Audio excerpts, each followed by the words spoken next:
I never thought I'd end up bare-knuckle fighting my own brother on my parents' lawn just to keep a roof over disabled veterans' heads. At first, it looked like just another humiliation my family loved to hand me. But by the time that fight was over, everyone on that lawn understood exactly who they'd been underestimating for 20 years.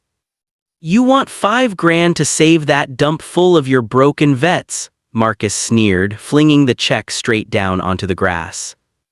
"Get in the ring. Last 3 minutes with me. You drop before that, I'll drive the bulldozer myself tomorrow morning and flatten the whole camp." That was the gift my family handed me, right in the middle of their lavish anniversary party. Around us, the guests, even my own parents, clapped and cheered, thrilled to watch my 6'3" MMA black belt of a brother put his little brother in the dirt. Not one of them cared that back home, a wounded man I'd bled beside was sitting in a wheelchair crying, terrified he was about to lose the only shelter he had left in this world. Marcus cracked his knuckles, grinning down at my hunched shoulders.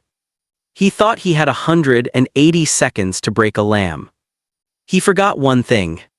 I quietly unlaced my boots, looked up, and let a small smile cross my face. "You sure about that? You sure you can last 3 minutes?"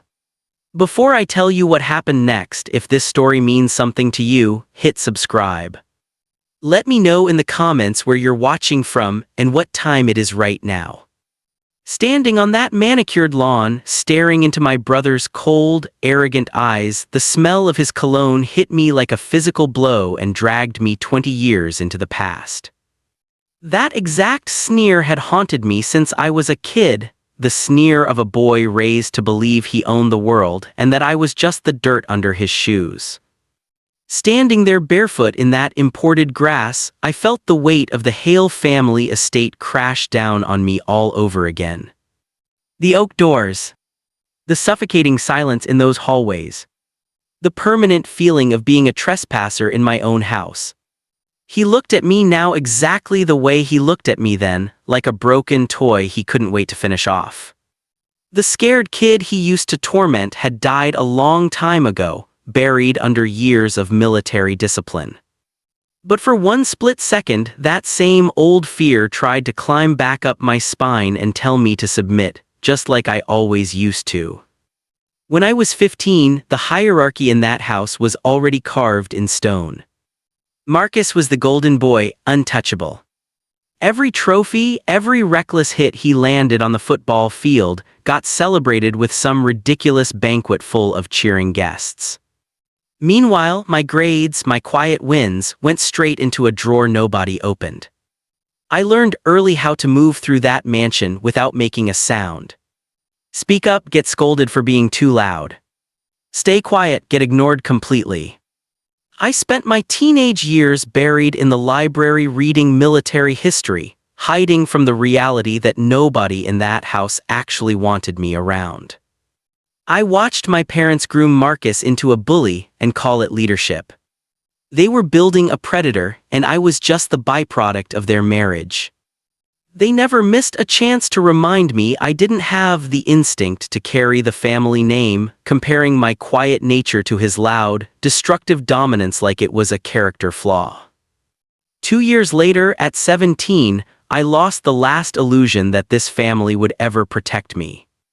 I'd spent 3 months building an engineering project for a state competition, pouring everything I had into it, desperate for 1 ounce of validation. Marcus walked into the dining room, saw it sitting on the table, and smashed it to pieces with a golf club. Not out of anger. Just because he could. When I broke down over the wreckage, nobody corrected him. My father just sighed over his scotch. "Don't be so sensitive, Nathaniel. He's just expressing himself. Clean this up." That was the moment I understood. In that house, vulnerability was treated like a disease. They called his cruelty strength and my tears weakness. I stopped crying that day. I swept up the pieces of my project and along with it swept away any hope that I'd ever be loved in that house. I locked my door that night and made myself a promise. I would never cry for the Hale family again. 3 days after I turned 18, I made the decision that changed the entire direction of my life. I finally accepted I was never going to earn a single ounce of their affection no matter how hard I tried, so I stopped trying. In the dead of night, I packed one canvas duffel bag. I didn't take a single thing that had the Hale name attached to it. I walked down that long driveway in the cold without looking back. No note. Nobody woke up to stop me. Nobody even noticed I was gone until the housekeeper checked my room the next afternoon. A week later, I walked into a Marine Corps recruiting office. The place smelled like stale coffee and floor wax, about as far from crystal chandeliers as you could get. The recruiter looked at my soft hands and clearly doubted a rich kid could survive boot camp. When I spoke, my voice didn't shake once. I signed my name and traded a soft bed for an olive drab cot and a pair of boots that would blister my feet raw.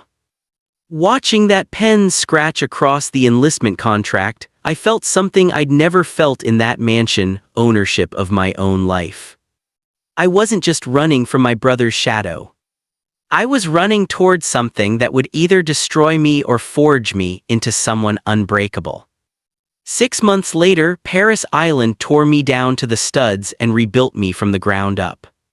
The drill instructors screaming in my face didn't care what my last name was or what zip code I came from.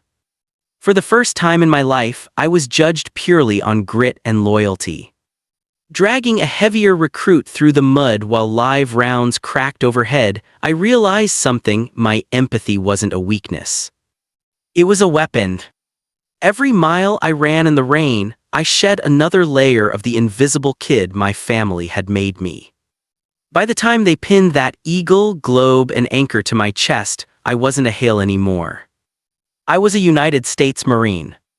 During my first deployment, sitting in a dusty tent in Afghanistan listening to artillery thump in the distance, my armor cracked for a second. Watching other Marines read letters from home, I wanted one word from the family I'd left behind. I wrote them a short letter. No emotion in it. Just, I'm alive. I'm fighting. I checked mail call every week for months. Every week, nothing. Other guys got care packages full of cookies and photos. I got silence. Total deliberate silence. Not one line back. Not even a postcard. That silence confirmed everything I already feared: my own blood had erased me. I pictured Marcus turning my old room into another home gym, laughing about it. That was the last nail. I mentally burned that address and stopped looking backward. The Corps became my family, and I swore I'd never beg for love from people who were incapable of giving it.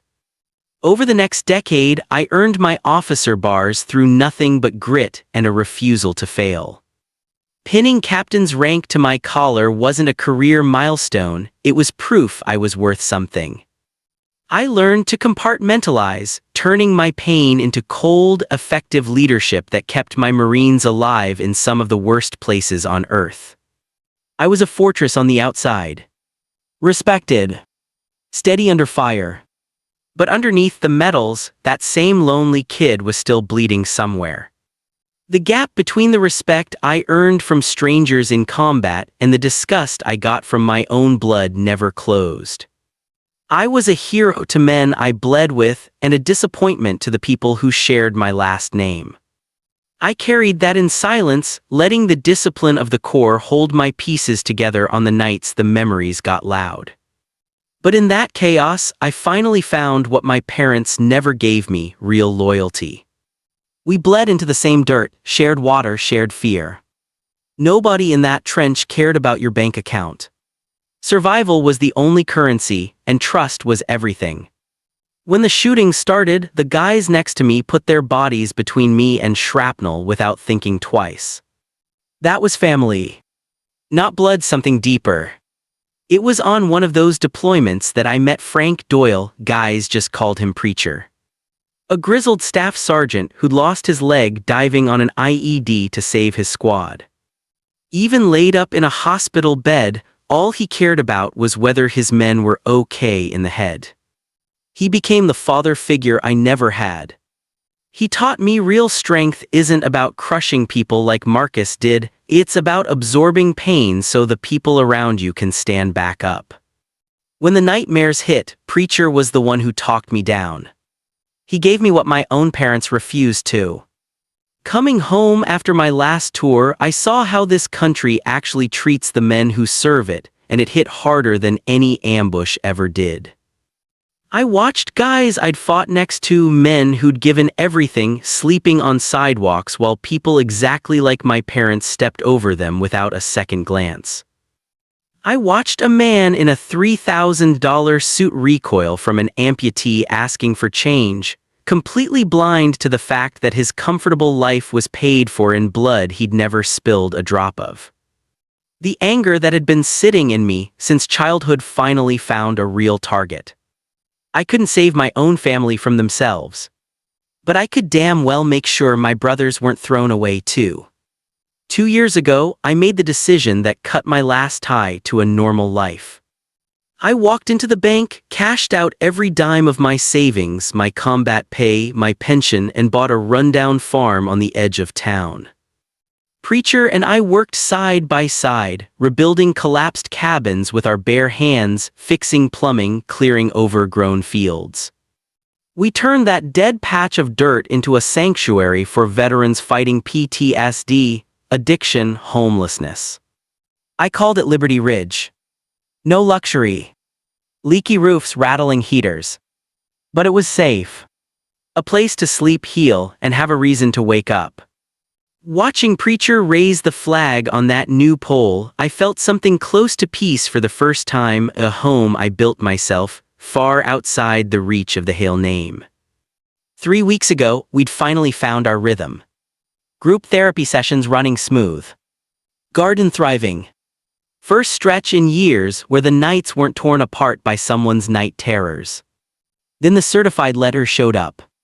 I opened it in my little office and felt my stomach drop reading the corporate language on that heavy card stock.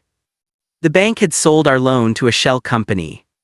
They'd bought a predatory short-term note with a balloon clause, and they were calling it ins, demanding $5,000 immediately to clear the title, an amount we didn't have. I sat there with that same icy feeling I used to get before an ambush. The ground was disappearing under us, and I had no idea who was behind it. I spent the next 48 hours buried in paperwork, tracing that shell company through a maze of LLCs, trying to find whoever was targeting us. Buried under 3 layers of corporate shielding, I found the parent company. And right there at the bottom of the deed transfer was a signature I'd know anywhere. That same oversized, arrogant capital M I'd seen on birthday cards that were never meant for me. Marcus Hale. It hit me like a gut punch. My brother didn't need this land. He owned high-rises and gyms across the state. This wasn't business. This was an assassination. He'd spent pocket change to buy my debt purely out of spite, because he couldn't stand that I'd built something without his permission, something where I didn't bow to the Hale fortune. He wanted to watch me fail, to prove my service and my vets meant nothing next to his money. Yesterday morning, the final blow landed. A sheriff's cruiser rolled up our dirt drive at dawn and zip-tied a red eviction notice to our front gate. Tomorrow 8 a.m. Bulldozers. I watched grown men who'd survived Fallujah start packing their things with shaking hands, their eyes hollow with the same fear of being displaced all over again. I found Preacher sitting alone by the flagpole in his wheelchair, clutching a photo of his fallen squad to his chest, sobbing like a lost kid. Seeing that broke whatever restraint I had left. I ripped that eviction notice off the gate, didn't bother changing out of my work clothes, and got into my truck. I knew exactly where Marcus would be, my parents' 40th anniversary party, the whole local elite sipping champagne on the lawn. I put my boot down on the gas and drove straight back into the world I'd sacrificed everything to escape. The iron gates of the Hale estate stood wide open for the city's aristocracy. My beat-up truck screeched up that driveway, brakes shattering the soft jazz drifting through the air. I parked right next to a line of Italian sports cars and killed the engine. I stepped out in mud-caked boots and a work jacket into a sea of tailored tuxedos and evening gowns. The crowd parted like I was contagious, their faces twisting in disgust as my boots tracked dirt across their marble path. I ignored every whisper. I only cared about one thing: finding Marcus and getting that check. My father spotted me first. He abandoned a circle of politicians, face going red, and blocked my path. "Are you here to embarrass me on my own anniversary, Nathaniel?" Before I could answer, my mother stepped up, diamonds flashing, and pointed straight at my face loud enough for the whole crowd to hear. "Go back to that dump with your crippled soldiers." Hearing my own mother say that about the bravest men I'd ever known turned my stomach worse than anything Marcus could have done to me in that ring. They were more offended by dirt on my jacket than by the fact that their own son was standing there desperate. I bit down until I tasted blood and walked straight past them to my brother. He was leaning against the outdoor bar in his tailored suit, arms crossed, grinning like he already knew why I was there. I looked him dead in the eye and swallowed every ounce of pride I had left. "Marcus, write the check. 5,000. I'll pay it back with interest. Just call off the eviction." Beside him, Vanessa, his wife, pulled out a silk handkerchief and pressed it to her nose. "God, get him out of here, he reeks," she said loud enough for the whole crowd to hear, and they murmured along in agreement. I didn't blink. I kept my eyes on my brother, ready to endure whatever he wanted, if it meant Preacher didn't sleep on the street tomorrow. Marcus threw his head back and laughed, loud enough to pull every guest's attention. He pulled out his checkbook, signed it with a flourish, tore it free, and threw it down into the dirt at my feet. "You want 5 grand to save your dump full of cripples. Get in the ring. Last 3 minutes with me. You drop before that, I'll drive the bulldozer myself tomorrow and flatten the whole thing." The crowd gasped, then buzzed with excitement. My father raised his wine glass. "Teach him a lesson. Let him wake up." I looked down at that check lying in the grass. I thought about Preacher's tears, the flag, the men counting on me. I didn't argue. I nodded, accepting the terms, ready to put my body on the line to buy their freedom. If you've ever had to swallow your pride to protect people you love, hit like right now. Tell me in the comments, how'd you survive when your own blood turned on you? The guests formed a wide circle on the lawn like they were at a coliseum, champagne in hand. My parents took front row seats on the patio. I bent down and slowly unlaced my boots, pulling them off, planting my bare, scarred feet in that imported grass. My skin was rough, calloused, marked with old burns and scars from years overseas. I hunched my shoulders forward, playing the part of the beaten man they expected. Marcus stepped into the circle, shedding his jacket, cracking his knuckles, towering over me at 6'3". He looked at my bowed head, fully convinced he had 180 seconds to break a lamb. I looked up and let my lips curl just slightly. You sure you can last 3 minutes?" He didn't even register it, drowned out by the crowd cheering for blood. Walter, my parents' longtime butler, stepped nervously into the center, his voice shaking as he called the start. The illusion of a fair fight died instantly. Marcus roared and lunged with real MMA speed, expecting zero resistance from the washed-up runaway. No jab, no feint, he went straight for an overhand right aimed at my face, fully expecting to end it in 3 seconds. I didn't dodge. I didn't flinch. I tucked my chin and took the blow square on the thickest part of my skull. The crack echoed across the yard loud enough to make people gasp. He staggered back hissing, clutching his knuckles. White light exploded behind my eyes and blood filled my mouth as my lips split. But the pain did exactly what I needed. It flipped the switch. The desperate brother begging for a check disappeared, replaced by a Marine who'd survived worse than this in the mountains of Kandahar. Furious that I was still standing, Marcus regained his footing and launched a vicious roundhouse kick at my temple, a finishing blow. I stepped straight into it instead of back, killing its momentum before it built speed. It landed as a dull thud on my ribs. I shoved both hands into his chest, using his own weight against him, and sent him crashing backward onto the grass in front of a horrified crowd. The smug looks on my parents' faces melted into shock. I wiped blood from my lip, dropped into a low combat stance, and waited. The real fight had just started. Humiliated that one hit hadn't ended it, Marcus abandoned striking and charged in for a wrestling takedown, trying to bury me under his mass. I shifted my hips an inch to the side, and he grabbed nothing but air. I caught his collar, pivoted on my heel, and threw him over my hip. He hit the grass hard enough to shake the ground, taking out a waiter and a tray of champagne glasses with him, splashing wine across half the crowd's evening wear. I stood over him, breathing steady. 2 minutes 15 left. My father's face had drained of all color. The golden boy he'd built up his whole life was eating dirt at the feet of the son he'd thrown away. Marcus scrambled up, hair plastered to his forehead with sweat and champagne, chest heaving.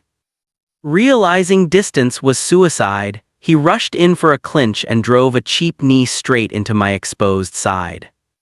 My ribs cracked with a sound loud enough to cut through the silence. White-hot pain tore through my chest. Vanessa let out a delighted shriek. My father actually clapped. But pain on the battlefield is just information, proof you're still breathing. I bit down through it, refused to give them a single sound of weakness, and straightened my spine instead of folding. His grin died the second he saw my eyes hadn't changed. Before he could pull that knee back again, I drove stiffened fingers straight into his throat. He gagged, his grip loosening in pure panic. I grabbed a fistful of his hair, yanked his head back, and cracked a forearm across his jaw hard enough to scramble his balance completely. I swept his leg and put him down a second time. The lawn, once a symbol of untouchable Hale prestige, was now stained with mud, blood, and spilled champagne. My brother lay flat on his back, staring at the sky in shock. All his money, his cars, his parents' approval, none of it meant a thing against this. I dropped into full mount on his chest, pinning his arms. Not a single person in that crowd, including my father, dared move or speak. I slid my hands past his defense and locked in a bare-handed choke, driving my chin down for leverage, cutting off blood flow to his brain. He clawed at my forearms, nails tearing my skin, but I didn't let go. 10, 9, 8, I counted quietly just for him. His struggling slowed. His face went a deep bruised color. And then his hand came up and tapped my shoulder in complete, undeniable surrender. That tap was the best sound I'd heard in 20 years. I held it 1 second longer than I needed to, just so he'd understand exactly whose mercy he was living on. Then I let go and stood up in one clean motion. Marcus rolled onto his side, coughing into the grass, his ego shattered into pieces he'd never fully put back together. He didn't look up at me. The man who'd promised to destroy me in 3 minutes was curled up whimpering in front of the exact people he'd spent his whole life trying to impress. I felt no joy watching him like that. Just a strange sense that I'd spent years afraid of a man who turned out to be this weak. The jazz music had died somewhere in the chaos, probably unplugged by a panicked caterer. The crowd stood frozen, unable to process the violence they'd been cheering for minutes earlier. My parents sat paralyzed in their chairs, staring at me like I was a stranger who'd wandered onto their lawn. There'd be no reconciliation. No apology. Their money and their titles meant nothing against what I'd just proven. Walter, the only one brave enough to move, walked over slowly and picked the mud-streaked check up off the ground. He held it out to me with shaking hands and quiet, unspoken respect. I took it without a word, folded it, and pressed it into my jacket pocket against my aching ribs. The debt was paid. Not through begging. Through force. I didn't owe Arthur or Marcus Hale another thing in this world. Ignoring the fire in my side, I laced my boots back up, stood at full height and swept a cold look across that silent patio. I looked at my brother still gasping on the grass, at Vanessa cowering behind a chair, and finally at my parents, letting them see there was nothing left in me, still hoping for their love. I didn't say a word. I turned my back on my bloodline and walked out. The crowd parted in silence. The iron gates clanged shut behind me, the sound of a boundary I'd just made permanent. I was leaving the Hale fortune behind for good.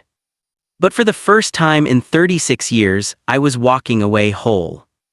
Back in my truck, the adrenaline finally drained out of me, replaced by pure exhaustion. Every pothole sent a jolt of pain through my cracked ribs. My knuckles were swollen, my lips still bleeding onto my collar. But my hand stayed locked around that check like a lifeline. The pain was a cheap price for what it bought us. I rolled the window down and let the cold night air wash the smell of cologne and champagne off my skin. For the first time, the road ahead didn't feel like an escape. It felt like a direction. Dawn was breaking in streaks of gold when I pulled up to the gate at Liberty Ridge. No bulldozer. Just quiet cabins and mist hanging low over the fields. Preacher was right where I'd left him, wrapped in a blanket by the entrance, wheelchair facing the road, having kept watch all night. His face was pale, eyes red and hollow from crying, bracing for the sheriff to come back and finish us off. He saw me step out limping, face bruised, and his fear melted instantly into relief. He didn't ask what happened. He didn't ask about the bruises or the way I held my side. He just reached his hands out toward me. I walked over and placed the folded check into his palms. "We're safe, preacher. It's ours. Nobody's taking it."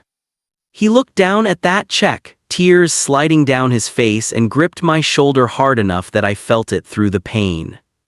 In his eyes was every ounce of pride my own father had refused to give me my whole life. I stepped back and looked up at the flagpole, the flag snapping hard in the cold morning wind. I hadn't just beaten my brother on that lawn. I'd finally broken the hold my past had on me for good. The Hale name, with all its money and cruelty, had lost to the will of one discarded soldier. I took a deep breath, felt the ache in my ribs, and smiled for the first time in weeks. The scars on my feet, the crack in my chest, those weren't marks of a victim. Those were the medals of getting free. Behind me, cabin doors started creaking open as the other guys stepped out into the morning light, saw the flag, saw Preacher's tears, and understood without a word that home was safe. A few of them saluted the flag. A few saluted me. I didn't need the Hale name over a fireplace. I didn't need a mansion or an inheritance. I had something my brother's millions could never buy: men who'd bleed for me because I'd already bled for them. I turned and limped after Preacher toward the mess hall to start the coffee, walking into a morning where, for the first time in my life, I was completely, unapologetically free. Sometimes justice isn't decided in a courtroom. It's decided by the choices we make. This was cold verdict. Because every story has a verdict.